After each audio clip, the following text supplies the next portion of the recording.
السلام عليكم ورحمة الله وبركاته. أكم نجاجرتو أبوليانكو كنا منتي ولين كمنه سبب ما نمماس ولين قودا نبكا أكا جرتين تنجيني كيسنا كم إرجع جباب دوكا أرمو غافا مماكو دبي حفنين دبتني حفتو دبتني جان دبي أن دبتشوف ديمو حفي فيسي دبتشانجرو حفتي فيس دبتشانجرو حفي أكن دبني كان دبتميتو كوتي hafteef akkan dubbanne aaqilaa fi aalimatu nu dubbate dubbichi dubbii haaraa miti dubbiin gandummaa dagaagdee hadha walii fi rakkachuu irra wal rakkisuun aadaa taate wal ajjeesanii giraruun gootummaa taate kaleessa goota kan jedhamu ulaagaan isaa gaafa diina daangaa cabsee dhufee saba isaaf nama isaa irraa deebisee lafa isaa kabachiisee daangaa isaatitti gammachuu horee fi kabaja itti horee goota jedhamaan har'a garuu gadhee gandaattu gadi bahee saba isaa irratti duula nama isaa ajjeesee geeraree gosa keessatti gola keessatti dhokata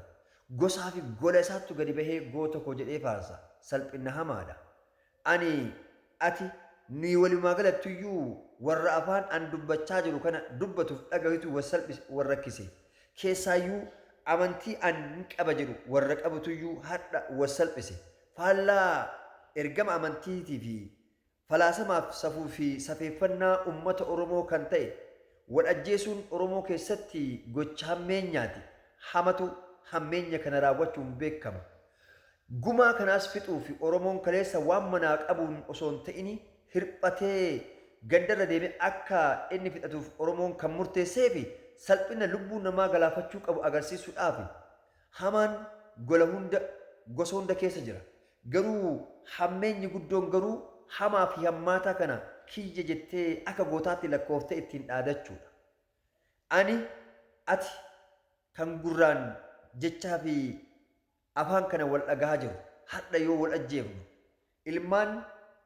jireenya jijjiirrachuu fi daangaa ceetee osoo guyyaa tokko laaqana gaarii nyaattee hin bulin huccuu gaarii uffattee hin bulin gaafa ati qabdee lubbuu isaa hobbaastu hammeenyaa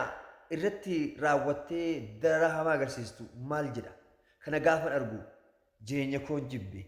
oromummaa koo afaan ittiin dubbachuu kanaan dubbachuun qaanfadhe dhugaa dubbachuuf keessaayyuu balaanii tibba kana waggoottan lamaan darbetti inumaayyuu torbaanota lamaan asxaanoo kana keessatti baarentumatti hammaatte hoo keessaa maali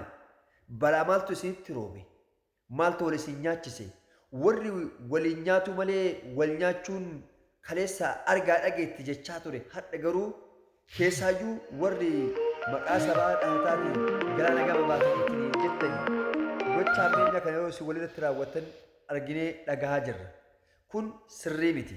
kanaaf mala jijjiiradhaa fala jijjiiradhaa wanti isin geggeessaa jirtan kun qaanii hamaadha ati wallo ani sikkoo fi mando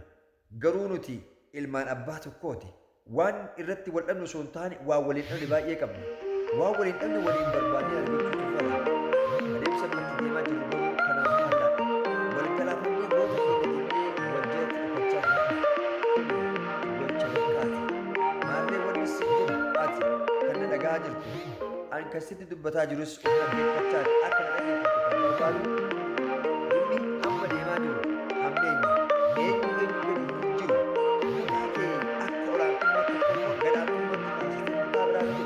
dogongortee jirta eenyu gaafa hammaate sodaataa miti harreen waraabessan sodaatti garuu ilmoo isii irratti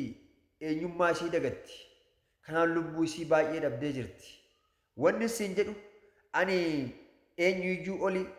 nama dhiisu wanni jedhu ilma na bashaafuun taane warra kiyya malee hadha gatii isaan kaffalchiise bakkaaf akka isaan itti jiran atumti deemiitii lakkaayi wanni siin jedhu kutaan Oromoo tokkoyyuu tokkoon caaltu of ta'uun wal ta'uudhaan safarama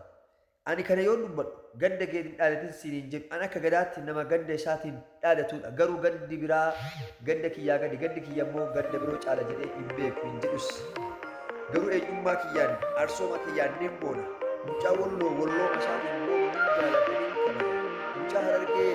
ani afran qallootu ani bu'awwaadha ani hubbanne jedhu ni gammada kama caatu namas kan sabbuu namas abbootummaa daanii illee akkasuma karaa yaasee booda jechuu kooti garuu immoo eenyummaa sabeeffannee walirratti kanaafuu gocha abbeenyaatti jirtee irraa deebi'aa of ta'uun eenyummaa keetiin bonuudha malee eenyummaa naa biroo xiqqeessuuf deemu miti. Gocha abbeenya ilmaa hiyyeessaa irratti raawwattaa jirtaniif seerri si gaafachuu baatu seenaan si gaafata. Kanuma dhaamsi kiyya xumuree jira.